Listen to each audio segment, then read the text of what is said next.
के इस विश्लेषण में हम एक बेहद शक्तिशाली विषय पर बात करने वाले हैं, शुक्राना यानी ग्रैटिट्यूड। हम सभी जानते हैं कि जीवन में कृतज्ञ होना कितना जरूरी है, लेकिन क्या सिर्फ इसके बारे में जानना ही काफी है? बिल्कुल नहीं। इसके असली परिणाम और जादुई फायदे हमें तभी मिलते हैं जब हम इसे सही तरीके से अपनी दिनचर्या में लागू करते हैं।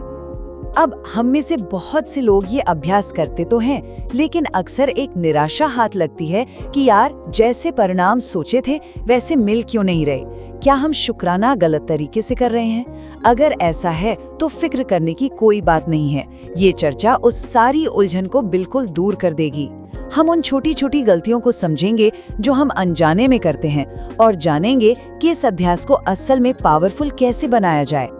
तो चलिए बिना देरी किए आज के एजेंडा पर नजर डालते हैं। हम 5 मुख्य बिंदुओं पर बात करेंगे। पहला, शुक्राना करने का परफेक्ट समय। दूसरा, इसका फॉर्मूला। तीसरा, फ्यूचर ग्रैटिट्यूड। चौथा, मानसिक रुकावटों को कैसे पार करें। और अंत में, लिखने की ताकत। पहला भाग, सही समय। शुक्राना करने के सबसे बेहतरीन समय की पहचान। वैसे तो शुक्राना दिन में कभी भी किया जा सकता है, लेकिन सुबह उठने के तुरंत बाद के पहले 10 से 15 मिनट जब हम बिस्तर पर ही होते हैं वो एकदम प्राइम टाइम होता है।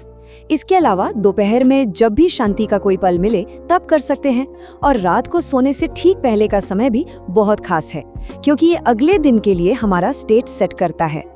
लेकिन ध्यान रहे, किसी भी समय निरंतरता बनाए रखना इसे पूरी तरह से छोड़ देने से कहीं ज्यादा बेहतर है। अब आपके मन में ये बात आ सकती है कि सुबह का समय ही प्राइम टाइम क्यों है? दरअसल जब हम सुबह उठते हैं तो हमारा दिमाग रेस्ट मोड से एक्टिव मोड में आ रहा होता है। उस वक्त हमारा मन एक क्लीन स्लेट यानी कोरी स्लेट की तरह होता है, दुनिया भर की भागदौड़ से बिल्कुल दूर। उठते ही फोन देखने के बजाय अगर हम सिर्फ 5 मिनट शुक्राने में लगाएं तो ये अगले 12 से 16 घंटों के लिए एक हाई वाइब्रेशन रिदम सेट कर देता है। हमारा दिमाग स्ट्रेस की जगह बरकत वाले जोन में चला जाता है, जिससे दिन भर के काम भी बोझ नहीं लगते। दूसरा भाग, शुक्राने का फॉर्मूला। रोज आखिर लिखा क्या जाए? तो सबसे अहम बात यह है कि इस अभ्यास को एक बहुत ही आसान 2 कदम के फॉर्मूले से किया जा सकता है। स्टेप 1, 2 से 3 बुनियादी यानी फाउंडेशनल चीजें, और स्टेप 2, 2 से 3 ताज़ा यानी फ्रेश चीजें। ये एक बेहतरीन बैलेंस बनाता है। इसे थोड़ा और गहराई से समझते हैं। बुनियादी चीजें वो हैं जो हमेशा हमारे पास मौजूद हैं, जैसे हमारी सेहत, हमारा परिवार या पैसा। ये हमें जमीन से जोड़े रखती हैं। वहीं ताज़ा चीजें वो छोटी छोटी खुशियां हैं जो रोज होती हैं, जैसे एक बहुत बढ़िया चाय का कप, किसी दुकानदार की मदद या आज का सुहावना मौसम। जब हम इन नई चीजों पर ध्यान देते हैं तो असल में हम अपने दिमाग को अपने आसपास मौजूद प्रचुरता को पहचानने की ट्रेनिंग दे रहे होते हैं। तीसरा भाग, भविष्य का शुक्राना। जो चीजें अभी तक नहीं मिली हैं उनके लिए कृतज्ञ होना। इन 2 भावनाओं को आपस में कंपेयर करके देखते हैं। एक तरफ है मुझे हर हाल में एक नई नौकरी चाहिए, ये कमी और बेचैनी को दिखाता है, एक डिस्कनेक्ट सा लगता है।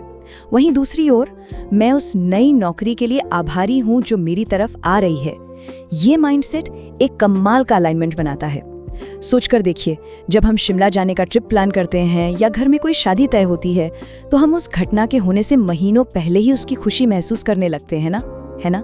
बस यही फीलिंग हमें अपनी उन इच्छाओं के लिए लानी है जो अभी पूरी होनी बाकी हैं। और ये बात इस उदाहरण से बहुत शानदार तरीके से साफ हो जाती है। एक किसान को देखिए, वो मिट्टी में बीज बोता है और फसल बाहर आने से पहले ही उसे रोज पानी देता है। उसे उस अनदेखे प्रोसेस पर पूरा भरोसा होता है। भविष्य का शुक्राना भी बिल्कुल ऐसा ही है, अपनी इच्छाओं के बीज बोना और उन पर भरोसे और कृतज्ञता का पानी डालना। चौथा भाग, रुकावटों को पार करना। जब ऐसा लगे कि शुक्राना करने के लिए कुछ बचा ही नहीं है, तब क्या करें? कभी कभी लगता है ना कि कृतज्ञ होने के लिए कुछ खास है ही नहीं। तो इसका मतलब ये नहीं है कि सच में कुछ नहीं है। इसका सीधा सा मतलब है कि हमारा दिमाग शॉर्टेज मोड में फंस गया है, जहां उसे सिर्फ शिकायतें और कमियां दिख रही हैं। हमें बस इसे एक जेंटल रीसेट देकर अबंडेंस मोड की ओर वापस लाना है। और ये रीसेट कैसे होगा? बिल्कुल बेसिक चीजों से शुरुआत करके। अगर कुछ समझ नहीं आ रहा तो अपने शरीर में चल रही सांसों का शुक्राना कीजिए, अपनी आँखों, हाथों और पैरों का शुक्राना कीजिए जो सही से काम कर रहे हैं। सिर पर मौजूद छत, पीने का पानी, खाने का भोजन या यहाँ तक कि घर में आ रही बिजली और नल में आ रहे पानी जैसी बुनियादी चीजों का धन्यवाद कीजिए। जब हम इस जीरो लेवल से शुरुआत करते हैं तो दिमाग धीरे धीरे उन अनदेखे आशीर्वादों को देखना सीख जाता है जो हर वक्त हमारे चारों ओर मौजूद हैं। 5वां भाग, लिखने की ताकत। सिर्फ सोचना ही काफी क्यों नहीं है। अब इस बात पे गौर कीजिएगा क्योंकि ये एक असली गेम चेंजर है। जब हम कागज और पेन के साथ शुक्राना लिखते हैं तो उसका इम्पैक्ट सीधे 10 गुना यानी 10x तक बढ़ जाता है। ऐसा क्यों होता है? क्योंकि जब हम सिर्फ सोचते हैं तो कुछ ही सेकंड्स में हमारा मन इधर उधर भटकने लगता है, लेकिन जब हम लिखते हैं तो हमारी आंखें, हमारे हाथ और हमारा दिमाग एक साथ पूरी तरह से फोकस में आ जाते हैं। फिजिकली लिखना हमारे दिमाग में गहरे न्यूरल पाथवेज बनाता है। ये विचार को एक ठोस रूप देता है जो यूनिवर्स के साथ एक पक्के कॉन्ट्रैक्ट की तरह काम करता है कि हम इस अभ्यास को लेकर पूरी तरह से सीरियस हैं। इसलिए सबसे बड़ा और अल्टीमेट नियम ये है, शुक्राना के लिए एक डेडिकेटेड फिजिकल नोटबुक और पेन होना चाहिए। इसे रोज इधर उधर के लूज पेपर्स पर नहीं लिखना है और ना ही फोन या लैपटॉप पर टाइप करना है।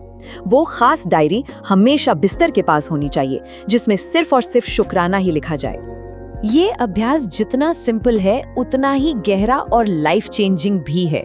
अब जब सब कुछ स्पष्ट हो गया है तो बारी है एक्शन लेने की। तो इस सवाल के साथ आज की चर्चा खत्म करते हैं।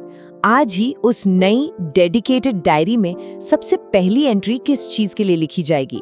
उस पेन को उठाइए और आज ही से शुरुआत कीजिए।